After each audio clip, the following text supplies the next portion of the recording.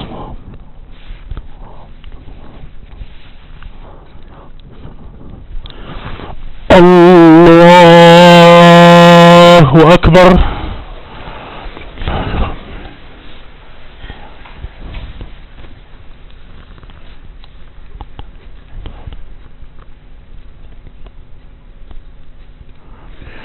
الله أكبر.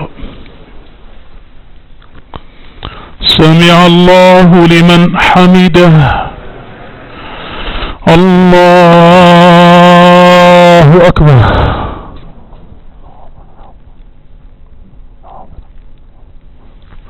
الله أكبر. الله أكبر.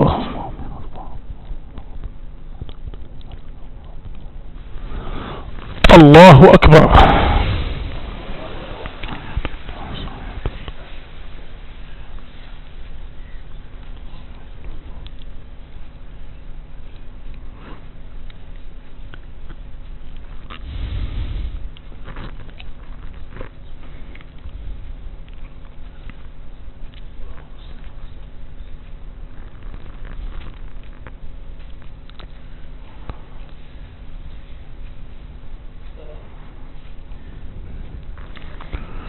السلام عليكم ورحمة الله.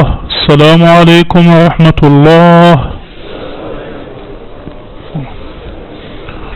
السلام.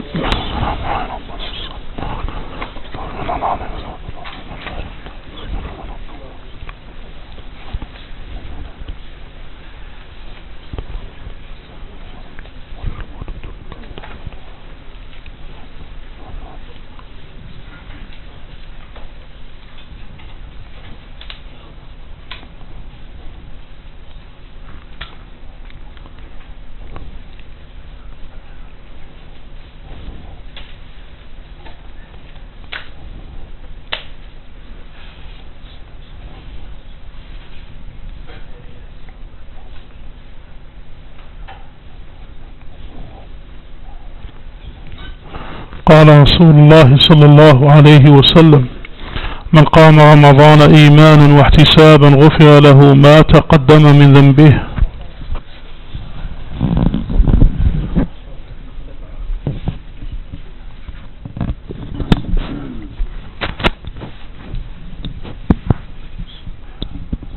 السلام عليكم.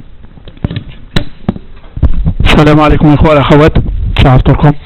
Vendredi, on avait fait une quête pour l'imam. Je vous ai expliqué que tous les frais de ces transports, ces frais de visa, tout ça, etc., ils sont à notre charge. Il y en a qui ne sont pas venus peut-être le vendredi.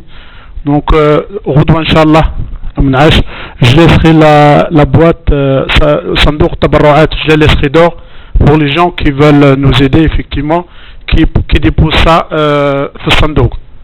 Voilà, donc je laisserai la boîte à l'extérieur pour les gens qui veulent encore nous aider. Bon, الجماعة اللي عاونونا جزاهم الله بخير، واللي حب يزيد ما كان حتى مشكل، كفى خيرهم يعني على كل حال، وجزاكم الله بخير.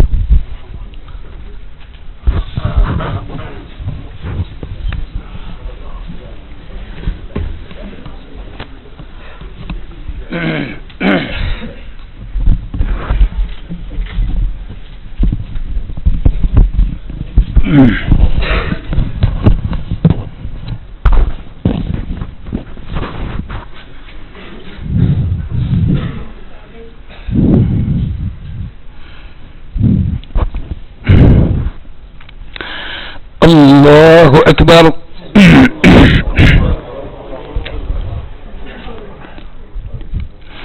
بسم الله الرحمن الرحيم.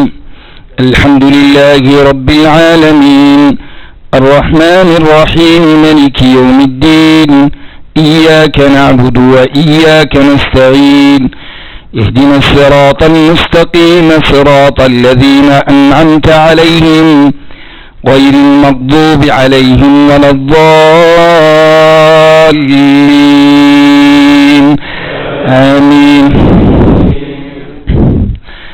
بسم بسم الله الرحمن الرحيم سبحان الذي أسرى بعبده ليلا من المسجد الحرام إلى المسجد الأقصى الذي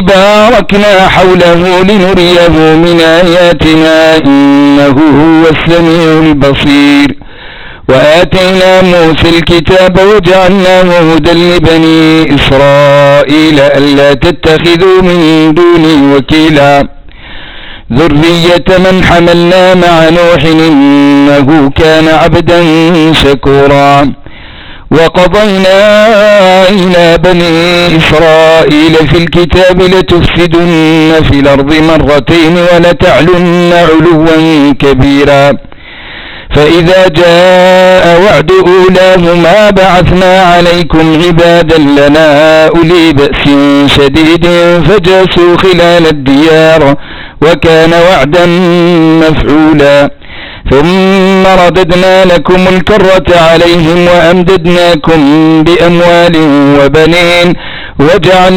وجعلناكم أكثر نفيرا إن أحسنتم لأنفسكم وإن أسأتم فلها فإذا جاء وعد